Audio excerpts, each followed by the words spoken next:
Honestly, if you email it to me, I can probably just email it to Lindsay. Okay. Well, there needs to be another application. Okay, I have a PDF. Yeah. Okay, so basically the application needs to be filled out again, the insurance documents need to be combined with the application and in some way gotten to the legal department. Okay. Usually it's 1 to 2 days processing till we actually have the approved permit. At that time, we'll be notified and we can begin to set up the camp like we had before, minus no sleeping tents. We cannot look like we're sleeping here. So just, now the tent we had before, I believe would probably be... Are you referring to the people's tent or are you referring to the Well, I'm just saying, I don't know. It would be great to have something with some kind of sides. Right. And the people's tent did not have sides that was at the event on Saturday. Since we already have the doubles tent, it was implied in my conversation with Lindsay Hughes earlier today that it had to be a single tent. But I think that the nature of the implication was just with regards to having the multiple sleeper tents in the back. I don't think that there would be any issue to have the double tent side by side because it almost looked like one tent anyway. Well, it kind of was, wasn't it a tent and then a tarp thing? There was like a tarp. There was a tarp thing initially, and then somebody brought down 2 nicer event tents. Okay. They were like 10 by 10, and they were side by side. Additionally, what I'll do, because... I haven't heard any no tarps, so...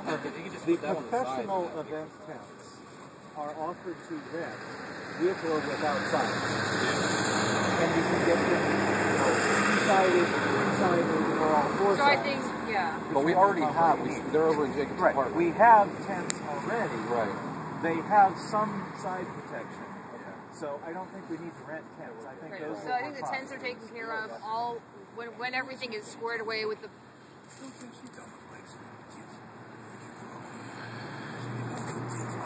No. Yes. We're talking the full height, tall ones that we have right here. Right. Now, because of the weather situation, what I'll also do is talk to Lindsay and see if we can go ahead with the tents once we have a confirmation on the liability insurance while the permit's processing. I'll just see what she says. I don't know, they've been pretty cooperative so far. If we already have the insurance, I can't imagine it being an issue. Those folks came down today on the matter of the tent, and I spoke with them. They gave me the regulations on the tent, which I read thoroughly, that anything that applied to us. Now, the subject of the tent, we're allowed to have a 20 by 20 tent. And so I started leading into some questions, and we're allowed to have flaps to come down on the sides of this tent, as long as it's 20 by 20. We're not allowed to cook in the tent. We're not allowed to have an open heat source. Are we not allowed to have an open heat source within the tent, or are we just not allowed to have... Within the tent. Okay. In the confines, an open heat source. So I'm looking at other things like that. We had that propane heater. It was really good. Yeah. Okay. The tents must be secured down tightly to the ground. Now the regulations say we have to be 20 feet from the street, 20 feet from the building. So I took the opportunity of marking off 2 ideal spots today. One is right there. Okay. And it's roughly 16 by 20, minus the trees. That's the one spot. The other spot is right in front of Huntington Bank, where I come out 20 feet from the building, 20 feet off the road. So I marked off a section there, 20 by 20, as an auxiliary. So ideally, if you put there or you decide to put it here, there's markings on the pavement there that'll show you exactly our confines as far as the tent's concerned. And these are the regulations and notes that I made today, and I will give those to whoever wants to review them. So then we may need to get an alternate tent, because our tent is not 20 by 20. Well, that's the maximum we're allowed to have. That's the maximum.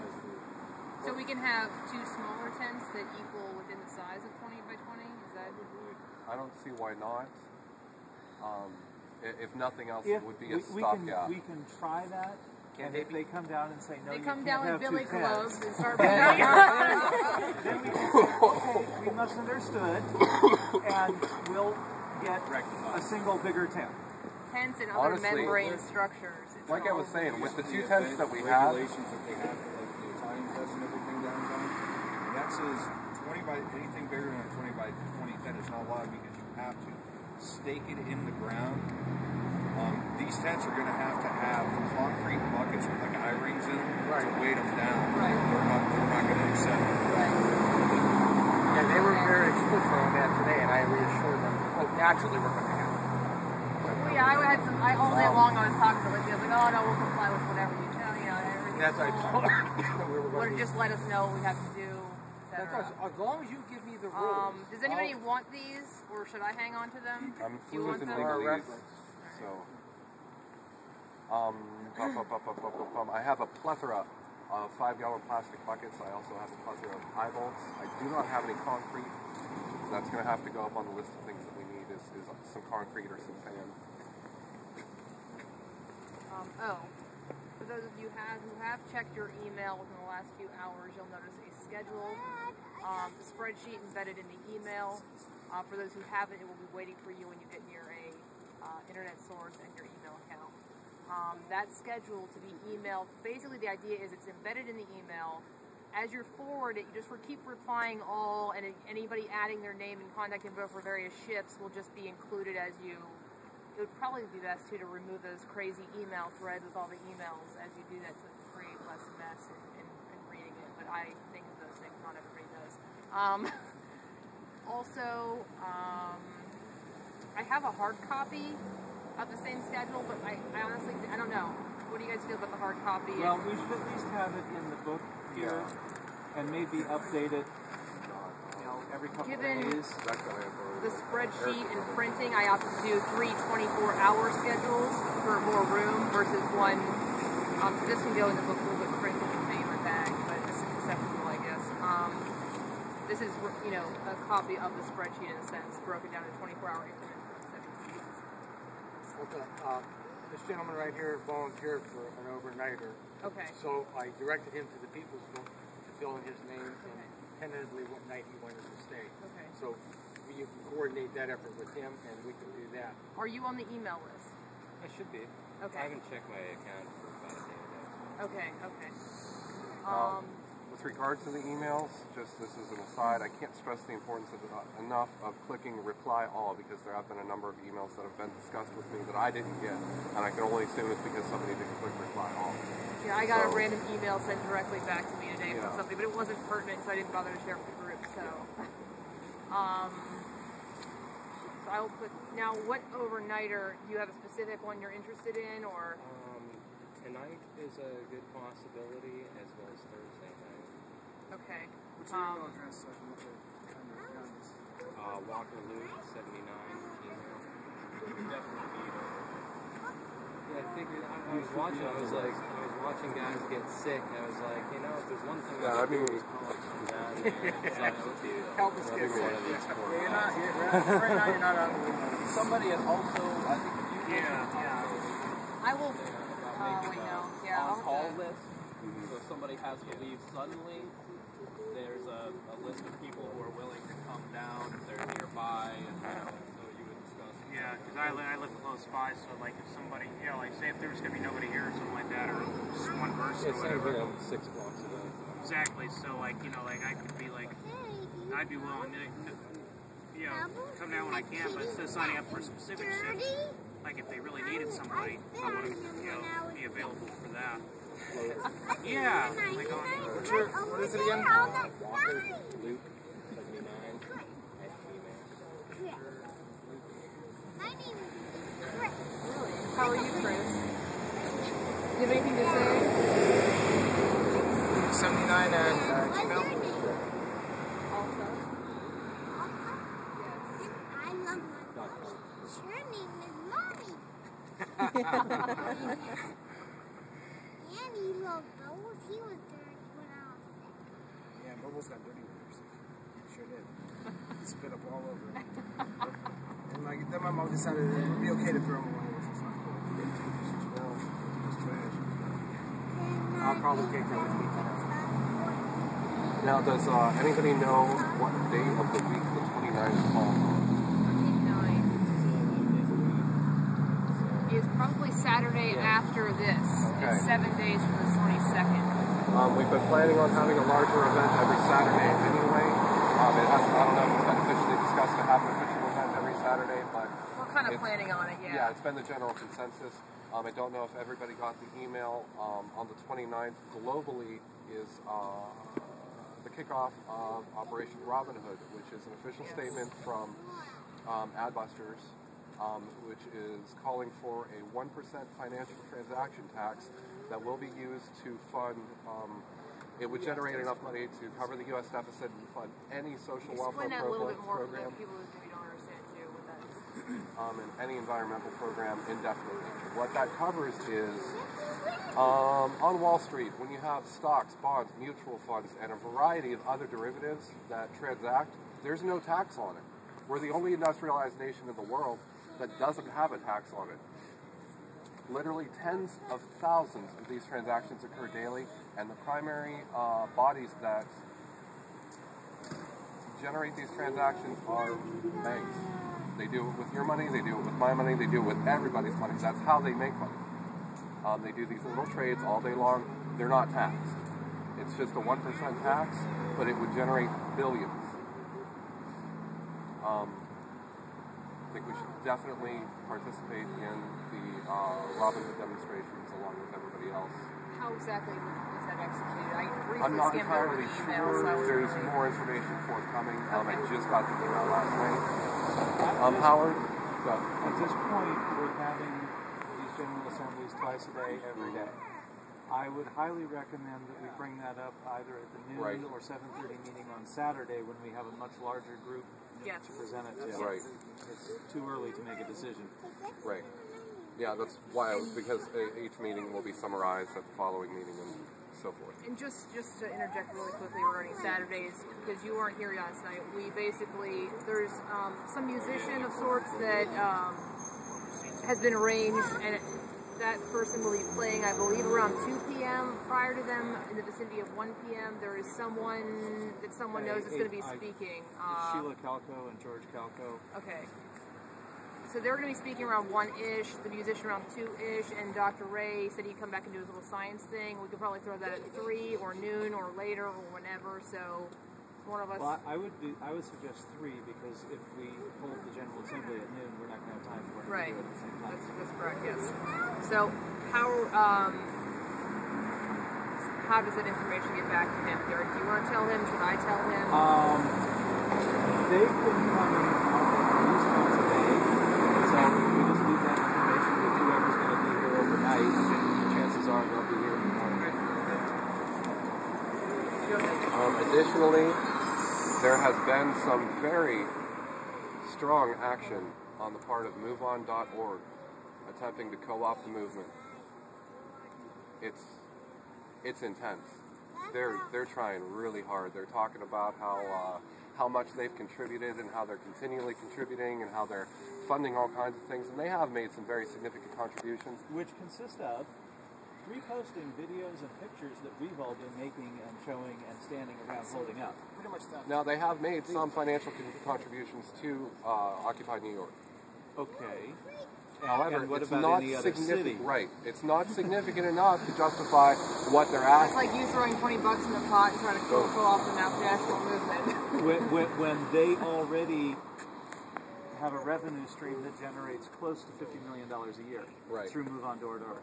When MoveOn.org, when they donate $1 million to the cause spread out amongst all the cities, I'll consider saying I'm happy with their involvement. When MoveOn.org pays for a private security force to stand at the front lines at all the major cities, then I'll consider it. But up to this point, I don't feel that their contribution has been significant enough, and this sentiment has been mirrored by every group that I have seen discussing, and it's about 200. Which is how we should be doing. Right. I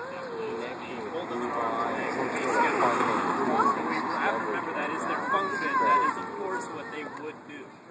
You know, I mean, this could, obviously, at some point they were going to make an attempt to try to have the other on side. it. We just have to kind of keep them at arm's length, and make sure that we aren't affiliated with them officially in any way. Right. Which I got the same impression from the MDOC when the MDOC had a couple people come to our meetings. Once they found out that it wasn't going to be any kind of commercialized operation, they moved the fuck out. And that's the way it's been going. it's not cool. You know, MoveOn.org is funded by the same source that both the Democrats and the Republicans and the AFL-CIO and a number of other organizations pull their funding from, and that's the CIA. I'm not a conspiracy nut, it's a fact. The CIA sends out hundreds of millions of dollars a year through the National Endowment for Democracy that gets distributed equally to the Republican Party, the Democrat Party, the AFL-CIO.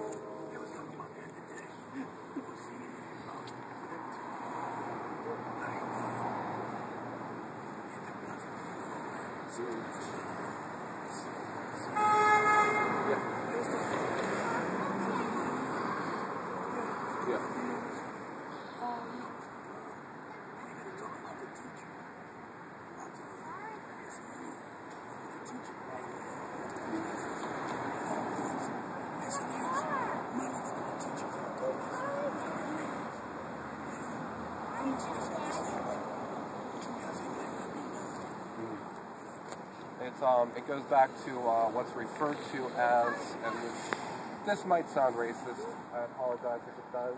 You've talked to me at length, I'm not racist. It's a house slave mentality. Hold on. See, I already explained it to you. That's already explained to you. I'm going to use the same terminology. I use the same thing today. And I was explaining to you about doing it. I was still. Okay. It's a house slave mentality is what it is. Different words. Yeah. I said, he's going to house slave. Right. He could be up there right now, but when it's time to go, they drop him down. Right. You know, I go top there. Okay. Now, so once again, got to stay away from the politically affiliated organizations, including MoveOn.org, regardless of what they say they're doing or what they appear to be doing. They're doing other things in the background that we don't know about, or that some of us know about, and all gets swept under the rug. We keep it people. Does that mean like we should like like any type of like assistance from these political based organizations? Because with that, with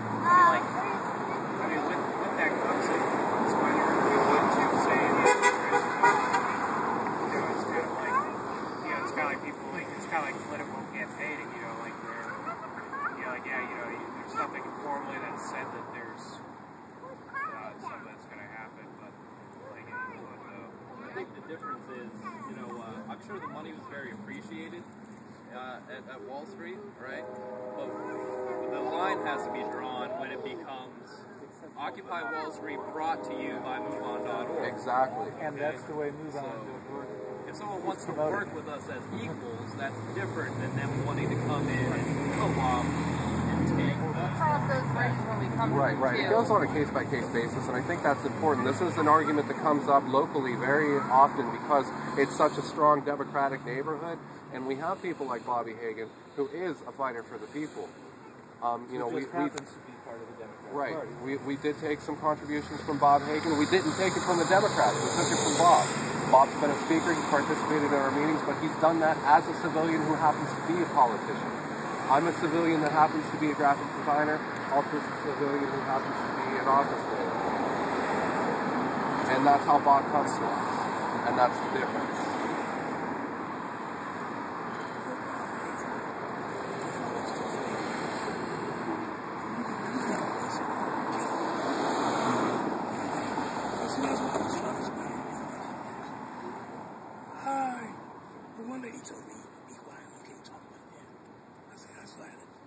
I had a jacket real nice. You haven't been to what I've been through. It's a struggle. When I'm talking to him about my races, I know what time of day it was when this cat in the polls right now. I saw he's ahead right now. They know what they're doing. So right now, he might be up here. But when it's time to pick their candidate, he's not going nowhere. So that's why I try to explain to him. But he up there with Mitt Romney right now, Mitt Romney. Going ahead. So that's why I say, I'm for the people. It's not about the people. I'm with y'all. Y'all family out here. I go every day. I do this every time. But we should work together and get this straight. So this is why I was telling a lot of black folks today. The can't just come here and eat.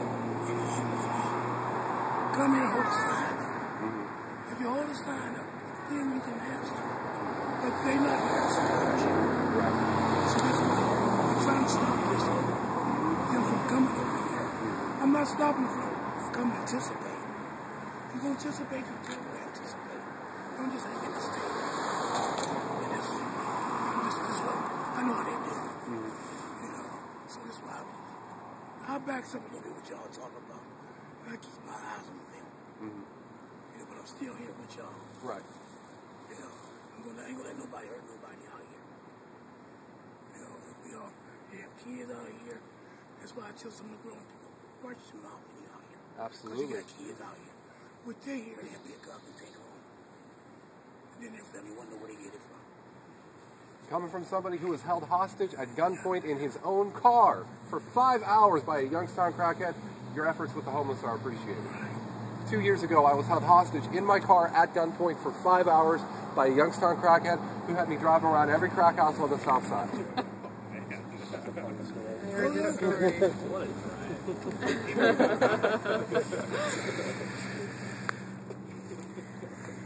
They do it down here. Oh yeah, see the carry your kill right down here. Right down the street. About some drugs. Alta, I brought a bunch of poster board markers, stuff like that. I figured everyone was going on about, you know, get a sign last night, things like that. I thought, you know, one of the things everybody's trying to get out to everybody, you know, come down here, come do this.